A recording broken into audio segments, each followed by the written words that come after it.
Some legends are born, others are made. But in the case of Geralt of Rivia, it was a path forged through pain, mutation, and destiny. On the cold, wind-swept continent, where monsters and men struggle for dominance, one pale-haired figure stands between chaos and order, the Witcher known as the White Wolf.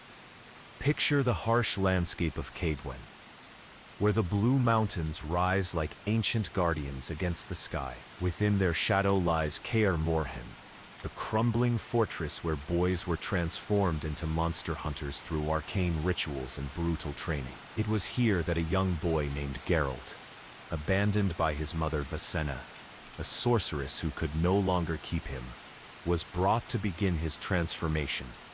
The Trial of the Grasses itself was a marvel of forbidden alchemy and magical experimentation. Through advanced mutagens and dangerous elixirs, the Witcher candidates were forever altered, their bodies twisted and enhanced in ways that left most dead on the cold stone floor. Only 3 in 10 boys survived this torturous process, their screams echoing through the ancient halls of the keep as their bodies were broken and remade.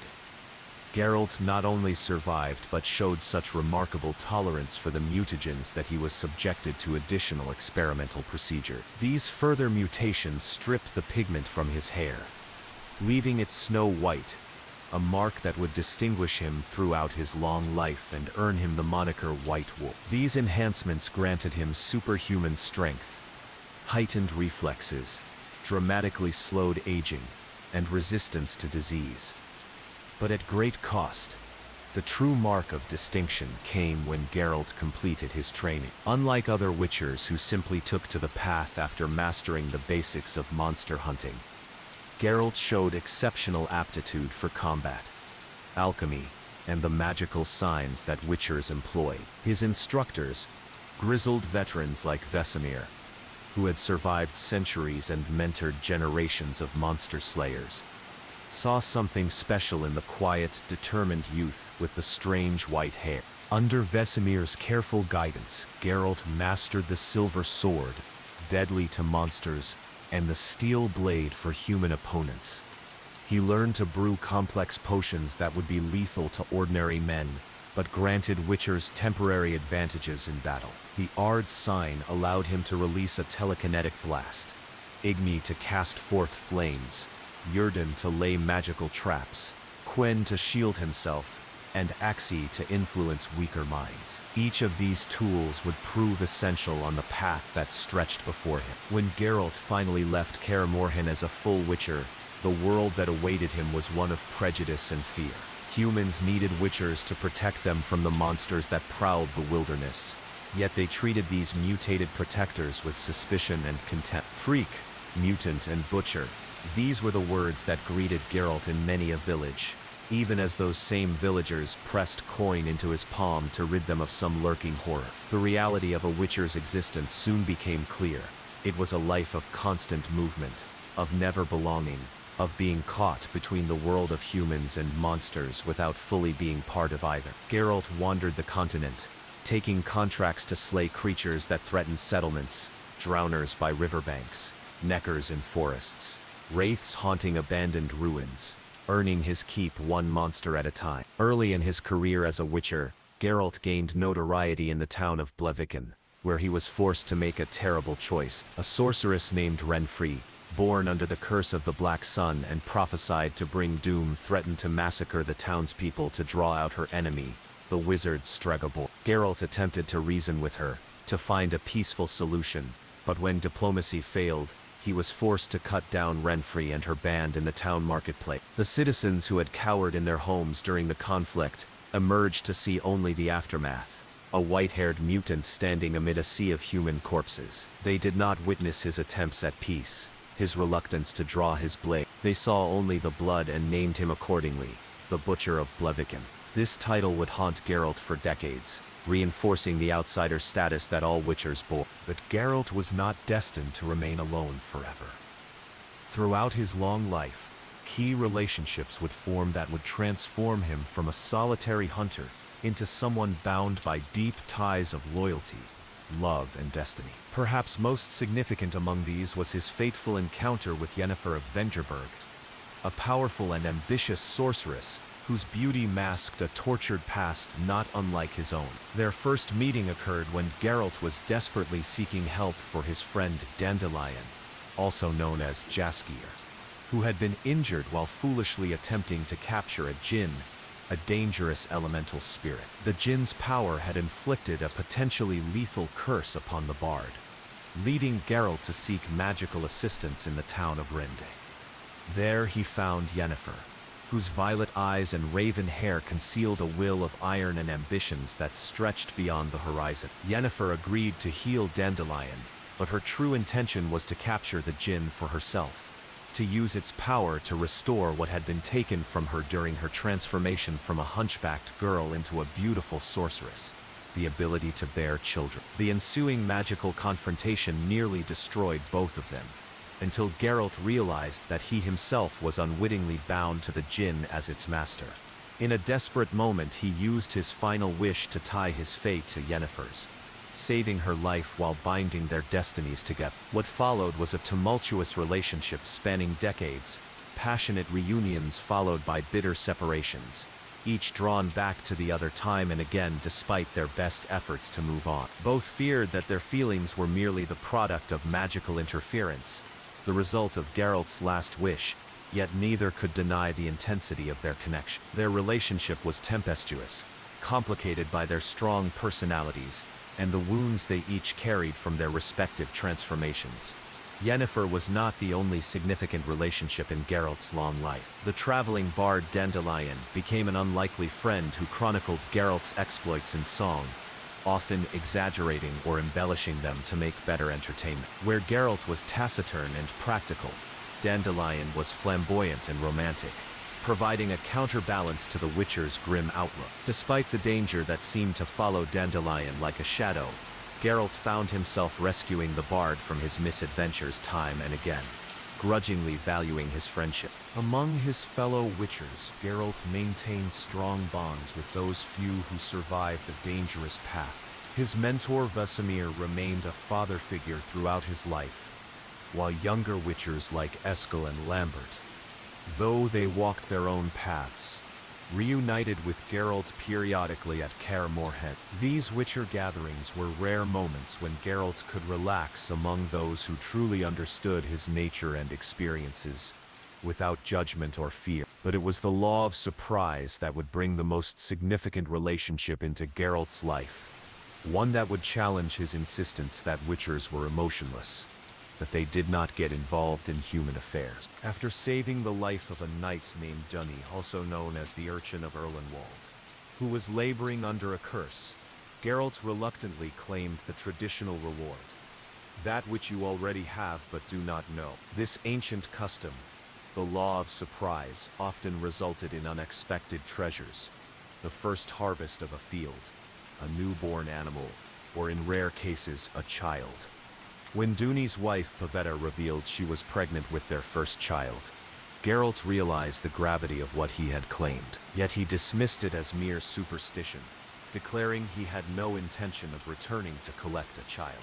Destiny, however, had other plans. Years later, war and tragedy befell the royal family of Sintra. Princess Cirilla, Ciri, the child promised to Geralt, became an orphan fleeing the invading forces of Nilfgaard.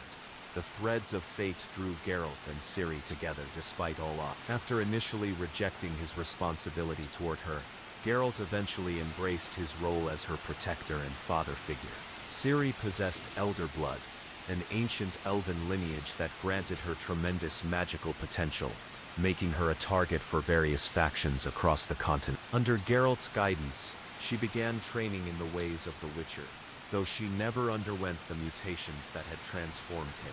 Their relationship transformed Geralt, awakening protective instincts and emotions he had long denied. Here was someone who looked to him not as a monster slayer for hire, but as a guardian, a teacher, and eventually as family. Through Ciri, Geralt experienced what it meant to put someone else's welfare above his own, to make sacrifices not for coin but for love. She became the daughter he never expected to have, bringing both joy and tremendous responsibility into his life. As Geralt, Yennefer and Ciri formed their unconventional family, the continent around them descended into chaos. The Nilfgaardian Empire expanded northward, conquering realms and forcing others into vassalage. Tensions between humans and non-humans reached a breaking point, with elves, dwarves, and other races facing increasing persecution. Through these political upheavals, Geralt attempted to maintain his Witcher's neutrality, insisting that he did not take sides in human conflicts.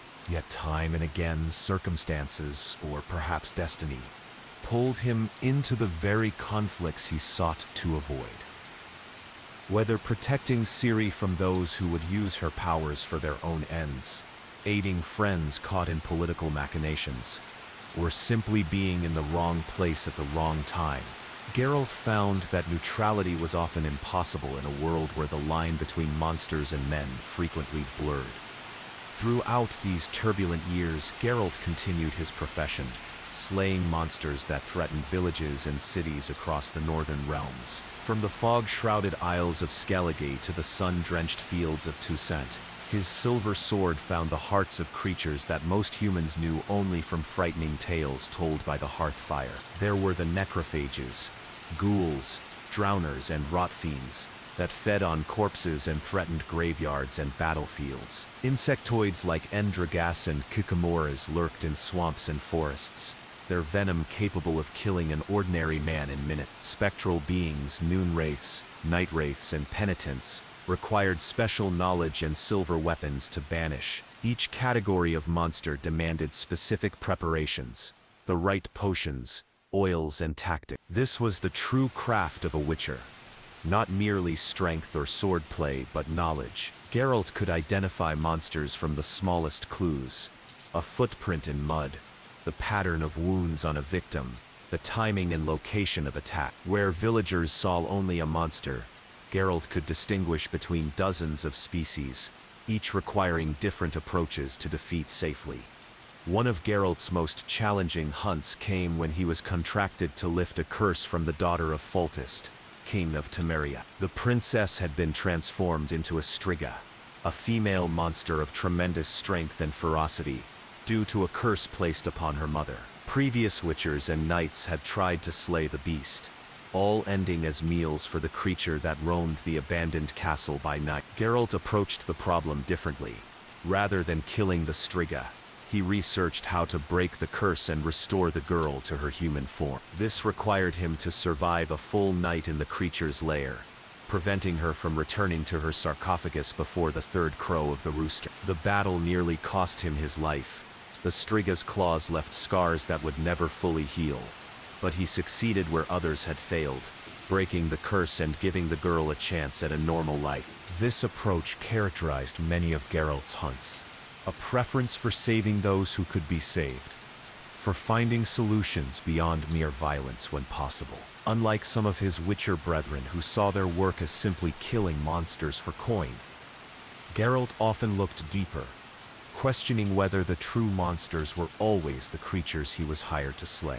In the Duchy of Toussaint, a land of chivalry and vineyards seemingly untouched by the warfare plaguing other realms, Geralt was contracted to hunt a beast terrorizing the countryside. What began as a straightforward monster hunt became a complex web of court intrigue, forbidden love, and vampiric bonds. The beast turned out to be a higher vampire named Detlef, driven to violence by manipulation and heartbreak. The situation forced Geralt to make difficult choices with no clear right answer. Should he kill Detlef for his crimes, even understanding that the vampire had been used as a weapon by others? Could mercy be extended to a creature capable of such violence? These moral complexities were far removed from the simple monster slaying that most expected from Witchers. As the years passed, Geralt witnessed the gradual decline of his profession. Fewer monsters roamed the land as human settlements expanded, and no new Witchers were being created after the attack on Kaer Morhen decades earlier. The secrets of the mutations had been largely lost, and perhaps that was for the best. The creation of Witchers had always walked a fine line between necessity and cruelty. The world was changing around him. Magic users faced increasing persecution. Non-humans were pushed further into the margins of society, and the political landscape shifted like sand beneath his feet. Geralt, who had lived through multiple human lifetimes due to his mutations, found himself something of a relic, a specialist in threats that were becoming increasingly rare, viewed with suspicion by the very people he protected. Yet there were still contracts to fulfill, still monsters that ordinary humans could not face. Even as he aged, more slowly than humans but not immortally, Geralt continued to walk the path, his white hair now matched by the occasional line on his face.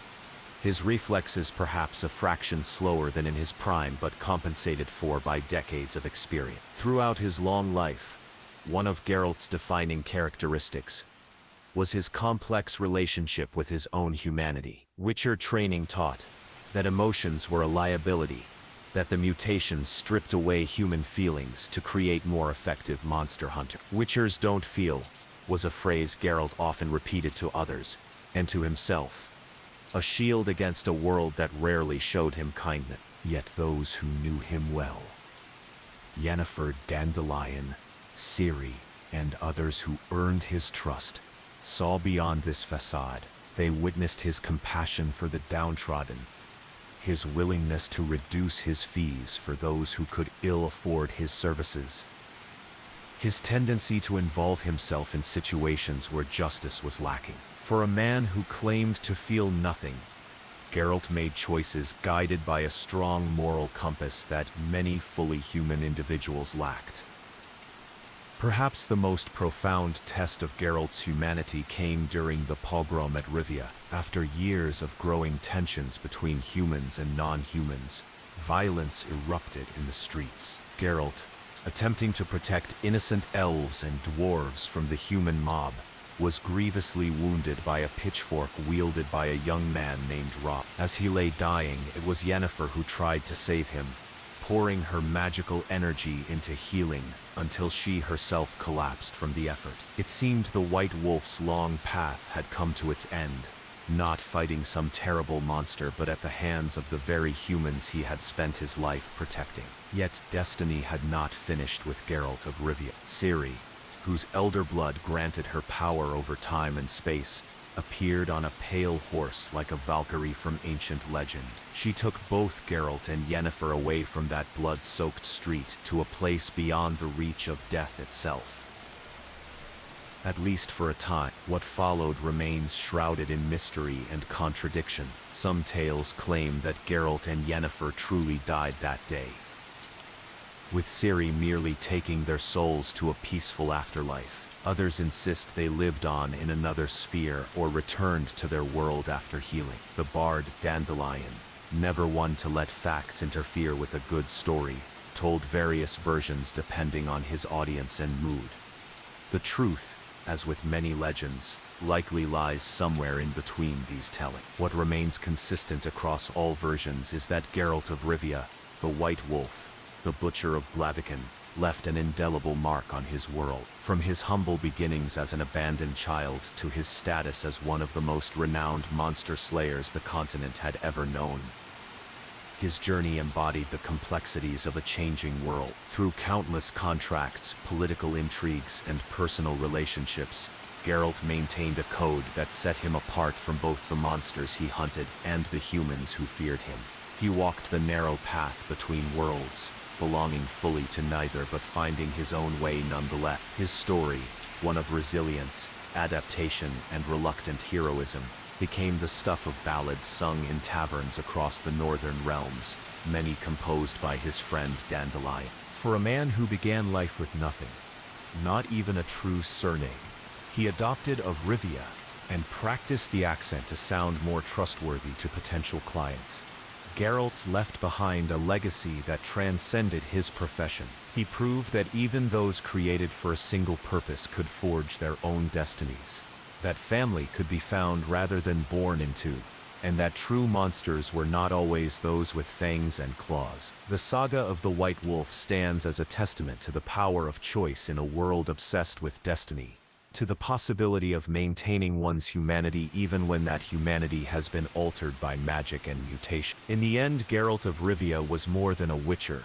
He was a reluctant but necessary bridge between worlds, a protector of the innocent regardless of species, and a man who found his purpose not in the monsters he slayed but in the people he chose to love. The story of Geralt begins not with a hero but with an abandoned child, born to a sorceress named Vicenna who could not or would not raise him.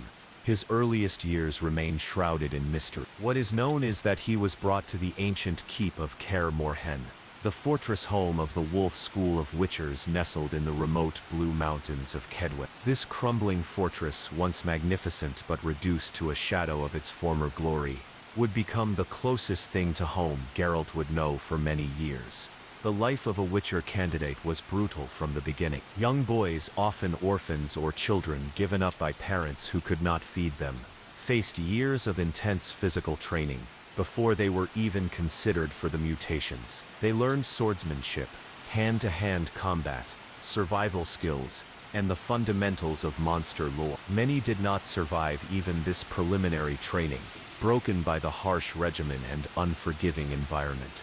For those who showed promise, including young Geralt, the true ordeal lay ahead in the form of the Trial of the Grass. Within the laboratory chambers deep in Kaer Morhen, Witcher alchemists prepared concoctions of herbs, minerals and monster parts, formulations kept secret even from the candidates themselves. For days the boys were strapped to tables as these mutagens were pumped into their bodies, triggering excruciating transformation. Imagine the agony of every cell in one's body being rewritten, bones breaking and reforming, internal organs shifting and changing function. The very chemistry of blood altering to accommodate toxic potions that would kill an ordinary man. The screams echoed through the stone halls of Kaer Morhen during these trials, and the silence that followed often signaled another failure. Another young life extinguished in the attempt to create a monster slayer. 7 out of 10 boys died during the Trial of the Grasses. Those who survived gained enhanced strength, speed, and reflexes. Their eyes changed, pupils becoming vertical slits that could dilate completely in darkness, giving them cat-like night vision. Their hearing sharpened to the point where they could detect a heartbeat across a room, and their sense of smell became keen enough to track prey for miles. The mutations drastically slowed their aging process and rendered them immune to most diseases. Geralt not only survived but showed such exceptional tolerance for the mutagens that the Witcher alchemists subjected him to additional experimental procedures. While these further enhanced his abilities beyond those of a typical Witcher, they had the side effect of draining all pigment from his hair, leaving it stark white despite his relative youth. This distinctive appearance would make him instantly recognizable throughout the continent in years to come. Following the physical mutations came years of specialized training, under the tutelage of older Witchers like Vesemir, one of the few to survive an attack on Kaer Morhen that had decimated their numbers a generation earlier. Geralt learned the full craft of monster hunting. This went far beyond mere combat techniques, though those were essential. He studied bestiary knowledge, the weaknesses of various creature types, their habitats, behavioral patterns, and the specific methods required to defeat each. Alchemy became a crucial part of his education. Witchers relied on potions to enhance their abilities before difficult hunts, concoctions that would be lethal to ordinary humans but that their mutated bodies could process. These elixirs granted temporary advantages: swallow accelerated healing, cat enhanced night vision even further. Blizzard slowed Geralt's perception of time in combat, allowing for precision most humans could not achieve. He learned to gather herbs and monster parts, to distill and combine them according to closely guarded formulas. The young Witcher in training also mastered the use of signs, simple magical gestures that channeled chaos into practical combat application. Ard released a telekinetic blast capable of staggering opponents or breaking down barriers. Igni conjured flames that could incinerate more vulnerable foes or ignite flammable substance. Yrden created a magical trap on the ground that could slow creatures or force spectral beings into a corporeal form, vulnerable to his silver sword. Quen generated a protective shield, while Axi allowed for subtle mind manipulation, calming frightened animals or influencing weaker-willed humans. By the time Geralt completed his training and took to the path as a full Witcher, he had been transformed completely from the abandoned boy who first entered Kaer Morhen. Physically, he had become something other than human, faster, stronger, more durable, with senses far beyond ordinary men. Mentally, he had been trained to approach the world as a series of contracts and challenges, to see monsters as problems to be solved rather than evils to be feared. What the training could not fully remove, despite the claims that Witchers were stripped of human emotion, was Geralt's capacity for moral judgment. Though his instructors insisted that Witchers remained neutral, taking no sides in human conflicts and making no judgments beyond the parameters of their contracts, Geralt would repeatedly demonstrate that some core part of himself, some essential humanity, had survived the mutations and harsh training. This complexity would define him throughout his long life. A man created to be a living weapon, yet one who consistently questioned when that weapon should be wielded and against. A mutant viewed with fear and suspicion by most humans, yet often showing more compassion and ethical judgment than those who condemned him as a monster. The world that awaited the newly minted Witcher was not a welcoming one. Geralt emerged from Kaer Morhen into a continent fragmented into squabbling kingdoms where humans dominated but uneasily shared space with dwarves, elves, gnomes, and other intelligent non-human races, collectively known as the Elder Race. These populations were increasingly marginalized as human expansion pushed them from their ancestral lands into mountains, forests, and urban ghettos. Against this backdrop of racial tension, monsters presented a constant threat to human settlement. Some were simple beasts, dangerous but driven by instinct rather than malice. Others possessed intelligence and even cultures of their own, particularly higher vampires and certain types of dragons, who could pass as human when they chose. Many creatures were dark reflections of human failing, wraiths born from violent deaths, seeking vengeance, botchlings created from improperly buried stillborn infants, or vicious relics arising from ancient curses. Witchers occupied a unique place in this ecosystem, needed by human communities desperate for protection, yet viewed with almost the same suspicion as the monsters they hunted. As Geralt quickly discovered, the same aldermen who eagerly hired him to eliminate a nest of neckers would often shortchange him afterward, treating him with visible disgust or fear, despite the service rendered. The path of a Witcher was by necessity a solitary one. Traveling from village to village, Geralt would hear rumors of monster attacks, investigate to determine exactly what creature was responsible, prepare the appropriate potions and oils, and then face the beast, all for a negotiated fee that was frequently disputed after the fact. It was a harsh existence, sleeping rough between towns, facing constant danger, and rarely receiving gratitude. If the mutations and training had truly stripped away all emotion as Witcher lore claimed, perhaps this life would have been tolerable. But Geralt, like most of his kind, retained far more humanity than the myths suggested. The constant rejection and suspicion wore on him over time, creating a gruff exterior that many mistook for emotionlessness, a protective shell around a far more complex interior life than most gave him credit for. This tension between his nature and his treatment reached a breaking point early in his career, in the town of Blaviken, where he earned the nickname that would follow him for decades, the Butcher of Blaviken. The circumstances reveal much about both Geralt and the world he inhabited. The trouble began when Geralt entered Blaviken and encountered a wizard named Stregobor, who told him about a woman named Yennefer. Born during an eclipse, she was one of several women, believed to be affected by the curse of the Black Sun, a prophecy claiming such children were marked for evil. Stregobor had hunted these women for years, experimenting on those he captured to prove his theory.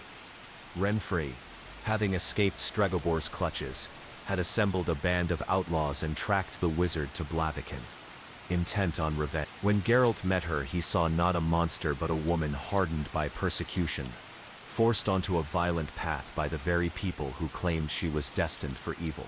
Their conversation revealed a philosophical depth to Geralt rarely credited to witchers. Evil is evil, lesser, greater, middling, makes no difference. The degree is arbitrary, the definition blurred. If I'm to choose between one evil and another, I'd rather not choose at all. Despite this declaration, Geralt soon found himself forced to make exactly such a choice. Renfri planned to massacre innocent townspeople to draw Stregobor out from his tower. After failing to persuade her to abandon her quest for vengeance, Geralt realized he had to intervene. In the town marketplace, he slew Renfri and her entire band in a display of swordsmanship so swift and brutal that onlookers were left in shock. Though he had saved countless innocent lives, the people of Blaviken saw only a mutant cutting down humans in their streets. They did not understand the choice he had faced or the bloodshed he had prevented.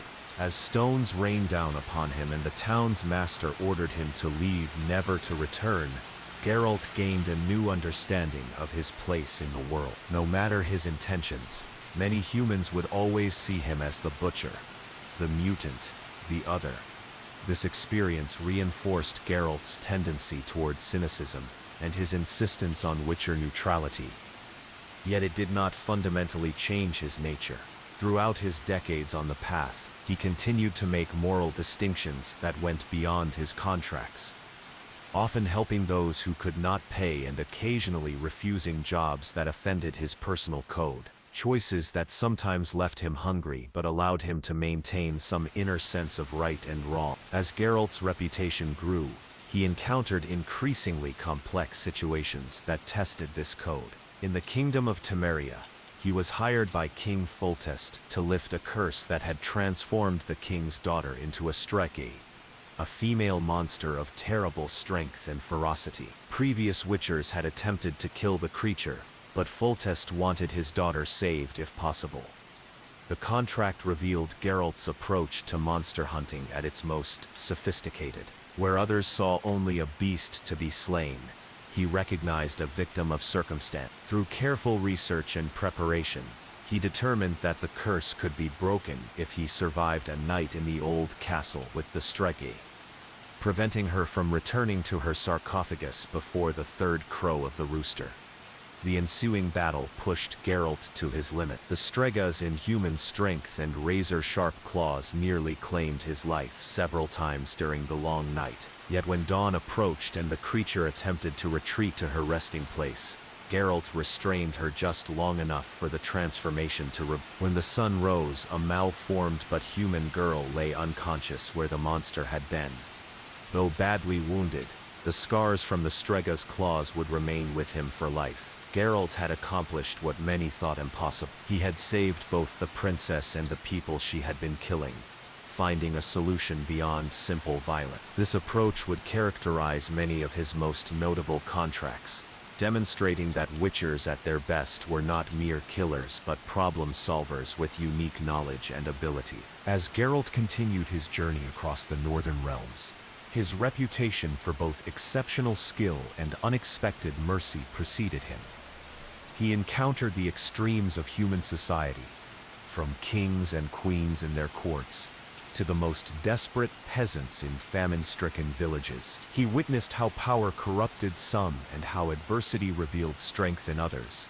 Through it all, he maintained a certain detachment, the professional distance of a witcher, while developing his own philosophy about the world and his place in it. When others asked why he helped those who feared and despised him, his answers were typically brief and dismissive, suggesting it was simply his job. But his actions spoke to something deeper, a recognition of suffering and a desire to alleviate it where possible, regardless of who or what caused it.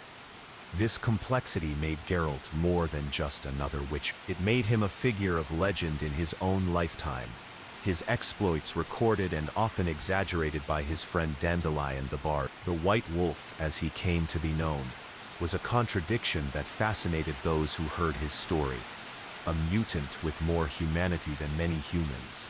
A killer, who often chose mercy, a man who claimed to feel nothing yet demonstrated deep loyalty to those few he considered friends. His path was seldom easy, frequently dangerous, and often thankless. Yet it was his path, walked with a stubborn integrity that even those who feared him were forced to respect. And though he would never have admitted it, perhaps that was enough to face each day's monsters, whether they came with fangs and claws or human faces, and to know that he had met them on his own terms. In a world increasingly defined by political machinations and human cruelty, where monsters were sometimes less dangerous than the people who hired witchers to kill them, Geralt of Rivia carved out a unique existence. Neither fully human nor truly monstrous, he occupied the borderlands between worlds, a fitting place for one whose profession required him to understand both the creatures he hunted and the communities he protected,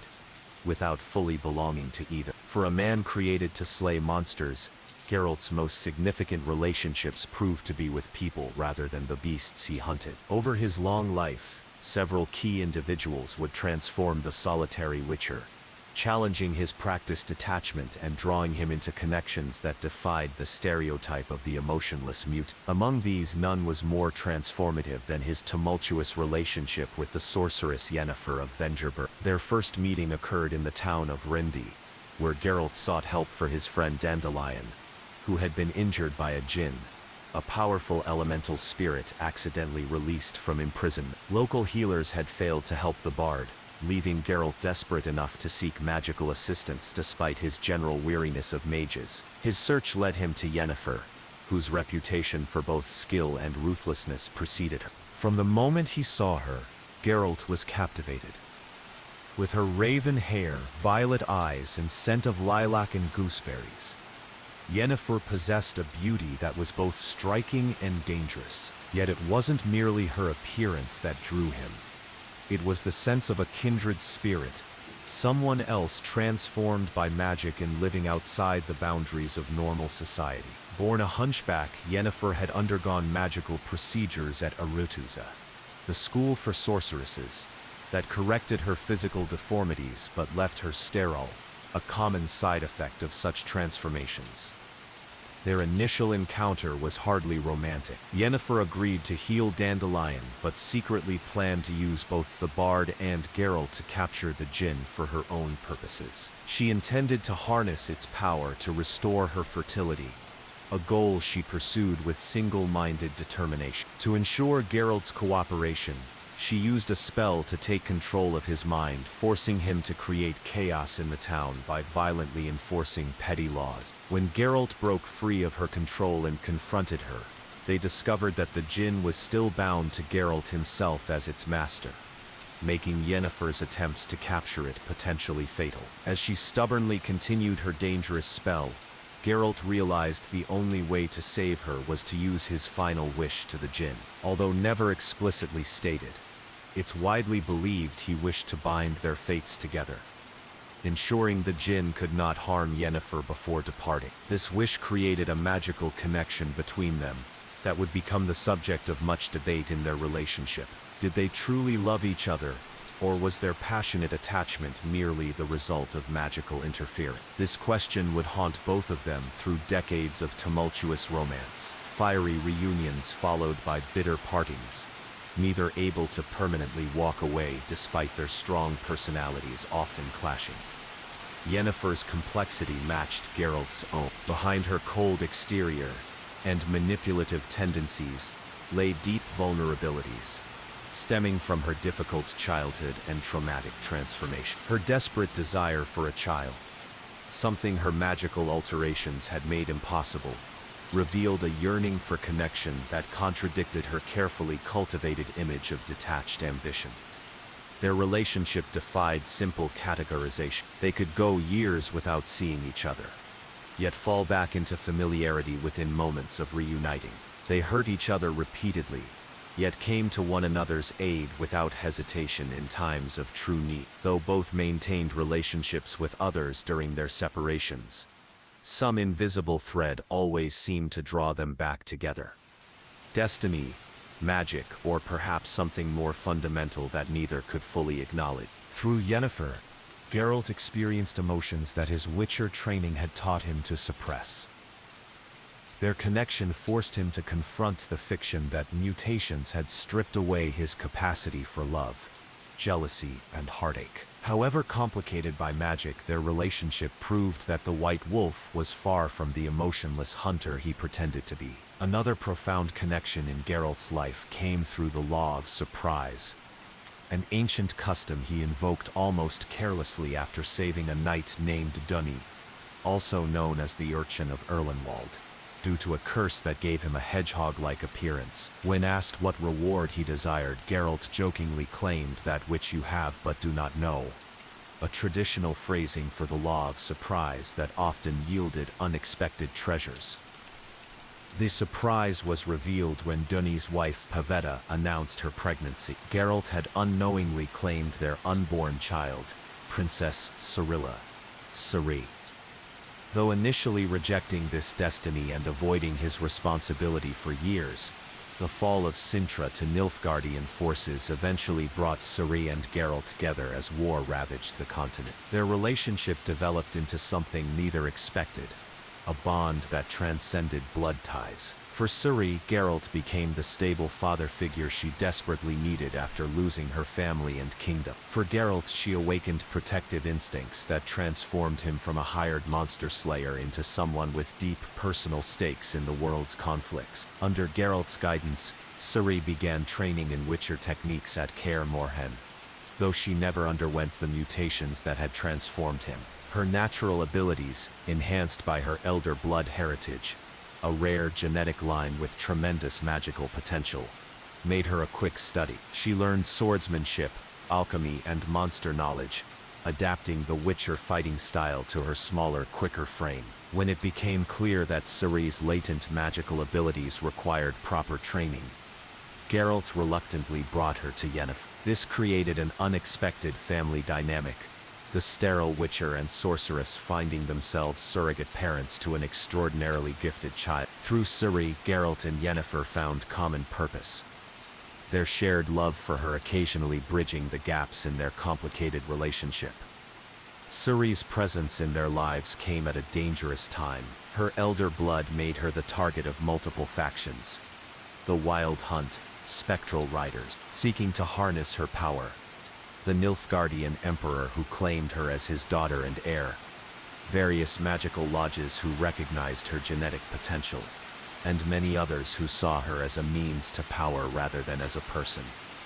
Protecting Ciri forced Geralt to abandon his cherished neutrality. No longer could he claim to stand apart from human conflicts, when those same conflicts threatened someone he loved. For perhaps the first time in his long life, the Witcher had something he could not bear to lose, transforming him from a wandering monster hunter into a figure fully embroiled in the fate of the continent. Beyond these central relationships, Geralt formed meaningful connections with others who accepted him, despite his mutations. The bard Dandelion, known in some regions as Jaskier, became an unlikely friend whose cheerful outlook and artistic temperament contrasted sharply with Geralt's pragmatism.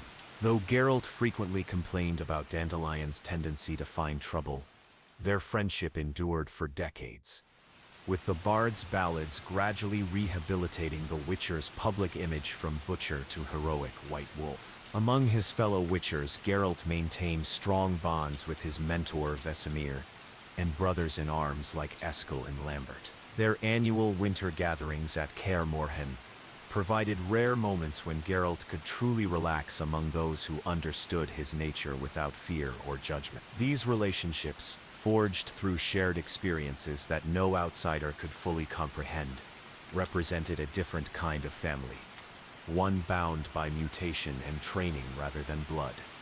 As wars and political upheavals transformed the continent, Geralt's principles were repeatedly tested. The rising tensions between humans and non-humans forced him to witness increasing persecution of elves, dwarves, and other elder races, beings who, like him, existed at the margins of human society. Though he maintained his professional distance when possible, certain situations compelled him to take stands that contradicted his stated policy of neutrality.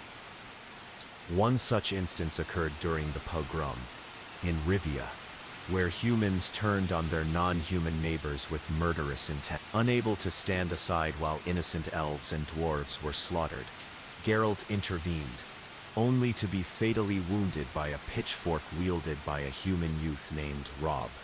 As he lay dying, Yennefer exhausted her magical reserves trying to save him, nearly perishing herself in the attempt. It was Ciri who appeared in this darkest moment, her elder blood powers manifesting to transport both Geralt and Yennefer away from the violence. Whether to an afterlife, another world, or some place of healing, remains deliberately ambiguous in many tellings of the tale. Some versions claim they truly died, while others suggest they lived on in another realm or eventually returned to the continent. Throughout his long life, what distinguished Geralt from both ordinary humans and his fellow Witchers was his refusal to accept simplistic divisions between monsters and men. Experience had taught him that monstrosity often had little to do with physical appearance or species. Some of the most dangerous creatures he encountered wore human faces, while beings traditionally classified as monsters sometimes showed more honor and compassion than those who hunted them.